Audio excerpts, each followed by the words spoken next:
متأكد انك عمرك فكرت انك ممكن تكون غلط؟ مش عشان مش فاهم يا سيدي، بس يمكن عمرك ما جربت تبص من زاوية تانية.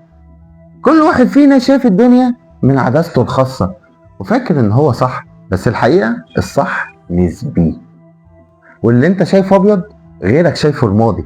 وقبل ما تقول انا متأكد، جرب تسأل نفسك كده: هل انا فهمت اللي بيتقال لي صح؟ هل هو فهمني صح؟ هل اصلا ده الموضوع اللي بنتكلم فيه مش يمكن قصده حاجة تانية؟ افتكر دايما ان عقلك ده زي الباراشوت. مش الباراشوت انك تبرشط على الناس، لا، الباراشوت ان انت لو ما فتحش مش هتستفيد منه حاجه. عارف العيب فين؟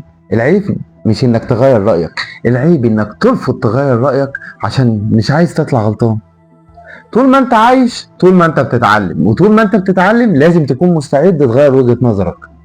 ساعات كتير بنتمسك براينا مش عشان هو صح، لا، بس خايفين نبان ضعاف لو غيرناه. بس القوة الحقيقية مش انك تفضل ثابت، القوة الحقيقية انك تكون مرن، تسأل، تفكر، تبص وتجرب، تبص كده من منظور غيرك. في الاخر احنا مش بنخسر لما نبص من منظور غيرنا، احنا بنوسع عقلنا، بنقرب لحقيقة اكتر، ويمكن تبقى نسخة احسن من نفسك. فكر فيها كده، يمكن المرة الجاية بدل ما تتخانق وتقفش وتحكم دماغك تسأل: طب ممكن تفهمنا اكتر؟ العبها مع ابراهيم وبكر. لو عايز تبقى كسبان، ما هو يا تهاجم لوجودك يا تدافع عن خوفك. قول لي عايزنا نلعب ايه في اللي جاي، وخليني اقول لك انك بكده هتبقى